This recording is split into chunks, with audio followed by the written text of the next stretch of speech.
Stephens here with the Tennessee Tribune, and this is my first episode of Take 10. We have two special guests that came in today. If you guys could introduce yourself. I'm Moody Altamimi. Oh, I'm Alexis DeBerry, and I also happen to be the publisher, Miss Perry's granddaughter. Awesome. And these guys are going to share their experiences about working abroad. So Moody, she's actually from Saudi Arabia, and Alexis, she's only been in Saudi Arabia for 3 years. So Alexis, can you tell us why you went to Saudi Arabia and your experiences there? Honestly, when I did not decide to go to Saudi Arabia, it just kind of happened. I was working for a very large hotel chain, a luxury hotel chain, and I was getting kind of bored with my everyday. Like, I'm sure you know what it's like to work your 9 to 5 every day, all the time. And after, 9 or almost 10 years, it gets kind of monotonous. Like, even though every day is totally different, you're looking for something unique and fun to do. So a friend of mine who was living in Riyadh, which is the capital of Saudi Arabia, told me that I needed to apply to try and take my skills and everything overseas. And I didn't believe that was even a possibility. Like, I was like, what do you mean? Like, I'm an event planner. I don't think what I do anyone else does in the rest of the world. Like, it's like everyone, you have your own people. And I applied, and honestly, within, I would say, like 3 weeks after my application, I was filling out my passport forms and everything else because it was just so easy. So you weren't nervous going overseas or anything? Like, you just said, yes, I'm going, basically. I was nervous. I was terrified. I believe in faith, and it was one of those things where it was so easy. Like, after every interview, I was already having the time and appointment set up for the next interview. It was just so smooth that I knew that it wasn't just me. It was like God's hand was in it to say, you just need to go. And they say that you take a leap of faith into God's arms. So it was a nice leap. Like, the numbers that came back on the offer were like, oh, okay, I could try this. I could do anything for 3 months. And I decided to give it a shot. And here we are 3 years later, and I'm not planning to come home, at least not this year. Okay. And Moody, you're from Saudi Arabia. Yes. So what did you do in Saudi Arabia, and what brought you to Knoxville, Tennessee? So I met with Alexis over in Saudi Arabia, and we overlapped. We were both working for the same employer for 3 years. What brought me to Saudi Arabia, what brought me to Knoxville, Tennessee, was Oak Ridge National Lab.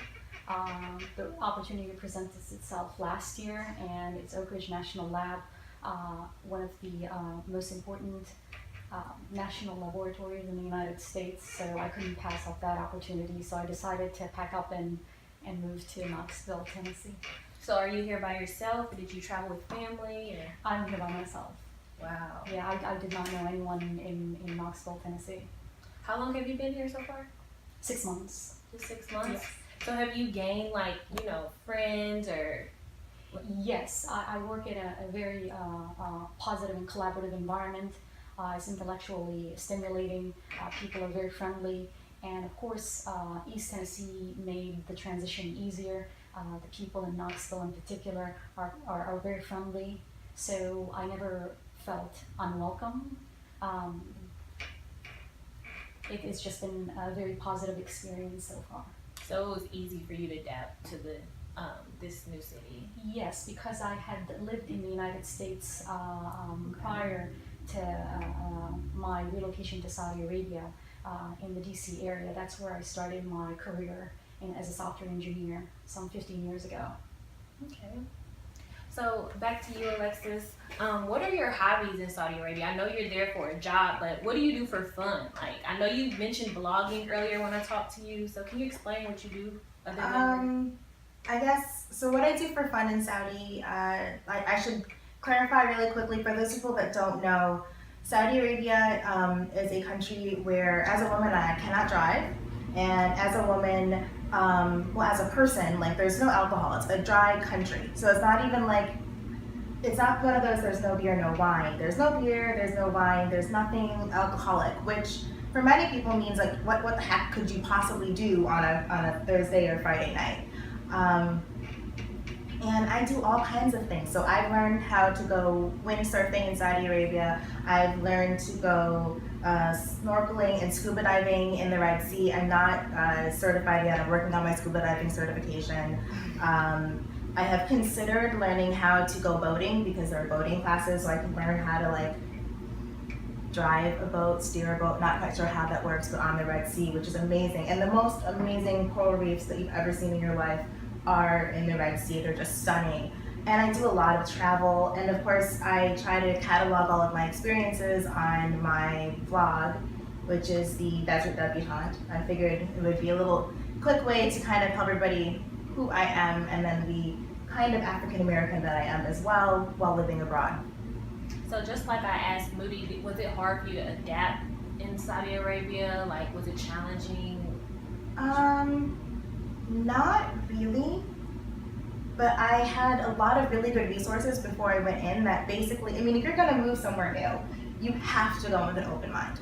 You have to go in, you know, not comparing how things are done to how they are back home, or if you do make the comparison, because you're naturally gonna compare, you're not comparing for standards. You're comparing to see, wow, like this is a cool, different way to do this thing. Like we were talking a little bit earlier, one of the cool things that I love about Jeddah on Friday nights, Thursday for Friday nights, is going to Al Baik for fried chicken.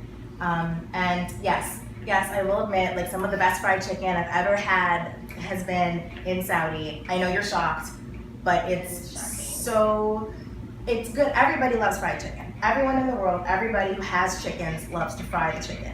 And in Saudi, they actually marinate the chicken, like they're actually going to brine it, they brine it properly. Al Baik is famous for their garlic sauce, or toom. Toom, Yes, it is toom. It's yeah. toom. And if you watch the Anthony Bourdain video in Jeddah, like he talks about going to Al Baik and trying the toom, it's really good. And then they take the chicken and they marinate it with garlic and spices, which is fine for like the plain. I don't know what they put in the spicy chicken, but I recommend for anyone, if you can have heat, don't even deal with the nice gingery, garlicky, like go with the nice spicy, really, really good chicken where you get like 5 pieces and roll and fries for less than $5. I think it's like $3.50. Really? Yes. Speaking of chicken, we know Nashville is really famous for our Nashville hot chicken. Have you been able to try that since you've been in town? Yes, I was fortunate. So this morning, Alexis and I went to Biscuit Love. Oh, I haven't tried that yet. Amazing. It was worth the wait. We were in line for about 25 minutes. Outside. Yes, Outside. Wow. I mean, there's like a The line is line. always out the door every time I ride, but I haven't tried it yet, but I've been wanting It's to. delicious. Yeah, we had, there's a dish called the Princess that we decided to both try at the same time. It had like fried chicken, Nashville style, over a biscuit. It was amazing. So would you choose Nashville hot chicken over Saudi Arabia? Al Baik. Well, It's Al very Baik, yeah. difficult. It's very difficult. You just they're both. Al Baik. Wait, is that chicken spicy or is it really hot? No, it's not. The sauces can be spicy. I mean, Okay. the garlic sauce is really, really good. So I So don't they really recommend. can't be compared. It's like, It's difficult, but I'd say for me, close. But still, Al Baik is very difficult. I mean, I can't like this is. This discussion is turning into I know, advertisement for Al Baik, but right. There is more to Saudi than Al Baik. absolutely.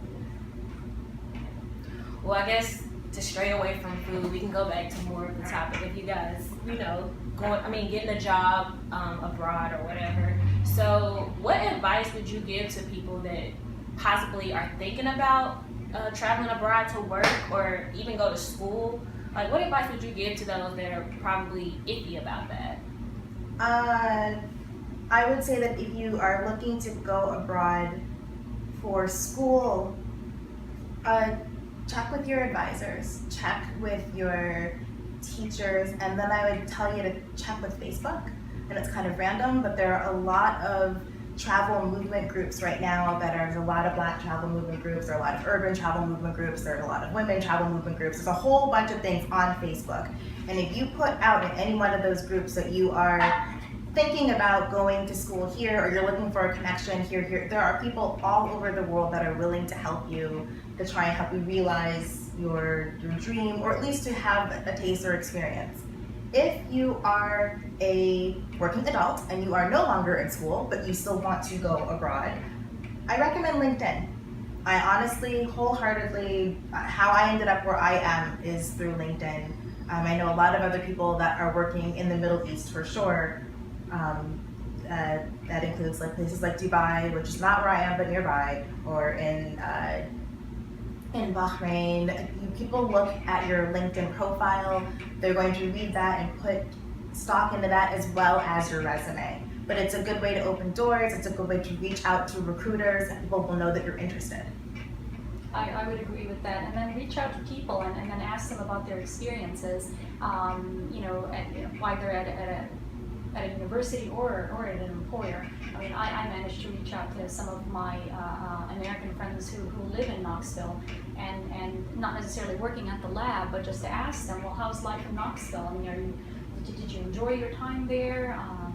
And they'll give you a lot of insight. They'll at least give you some ideas of where to live, what to do. So the more homework you do initially, and of course you take a leap of faith and trust in God and go for it. The experience is always enriching, and it's always humbling, and opens up your mind to a lot of different new ideas. Well, thank you guys for coming in and sharing your experiences working abroad. And thank you guys for tuning in with Take 10, the Tennessee Tribune. I'm Kaliss Stephens. See you next time.